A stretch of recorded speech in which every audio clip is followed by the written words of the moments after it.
శుభయోగం కళ్యాణం వైభోగం ఆనందరాగాల శుభయోగం రఘువంశ రామయ్య సుగుణాల సీతమ్మ వరమాలకై వేచు సమయాన శివధనువు విరిచాకె వధువు మది గెలిచాకె మోగింది కళ్యాణ శుభవీణ కళ్యాణం వైభోగం శ్రీరామచంద్రుని కళ్యాణం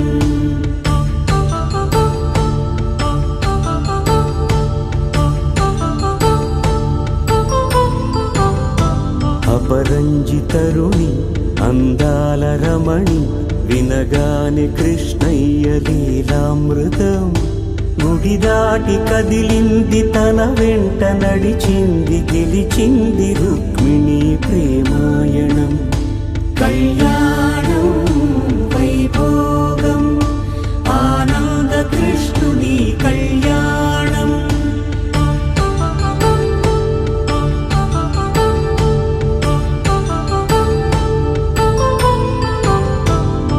పసిడి కాంతుల్లో పద్మావతమ్మ పసిప్రాయముల వాడు గోవిందుడమ్మ విరివలపు ప్రణయాల చెలి మనసు గెలిచాకె కళ్యాణ కళలులికినాడమ్మ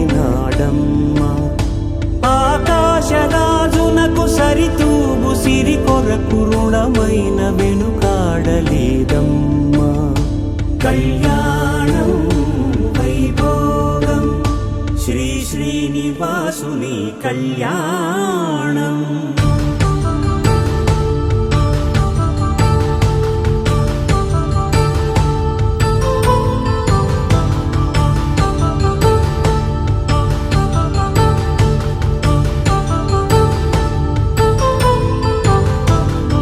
వేదమంత్రం అగ్ని సాక్ష్యం జరిపించు ఉత్సవానా పసుపు కుంకాలు పంచభూతాలు కొలువైన మండపాన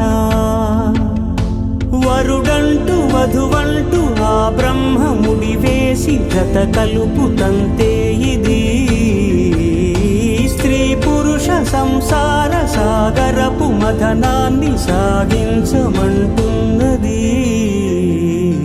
జన్మంటూ పొంది జన్మివ్వలేని మనుజునకు సార్థక్యముండదు కదా మనుగడను నడిపించు కళ్యాణమును మించి ఈ లోక కళ్యాణమే లేదుగా కళ్యాణం వైభోగం ఆనందరాగాల శుభయోగం.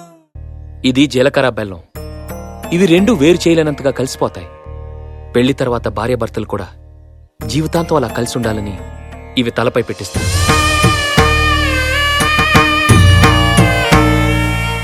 ఇది మంగళసూత్రం.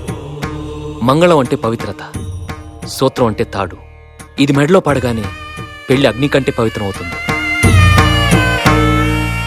పుట్టింటికెళ్తే అత్తారింటిని, అత్తారింటికెళ్తే పుట్టింటిని మర్చిపోకూడదనే రెండు బొట్లున్న తాళ్ళని మెడలో కట్టిస్తారు. తలంబ్రాలంటే తలపై నుండి రాలిపడేవి. ఆ ఇంట్లో సిరి సంపదలు కూడా అలా వచ్చి పడాలనే తలంబ్రాలు పోయిస్తారు. 7 అడుగుల్లో ప్రతి అడుగుకి ఒక అర్థం ఉంది. మొదటి అడుగు అన్నపానాల కోసం, 2వ అడుగు సుఖ సంతోషాల కోసం,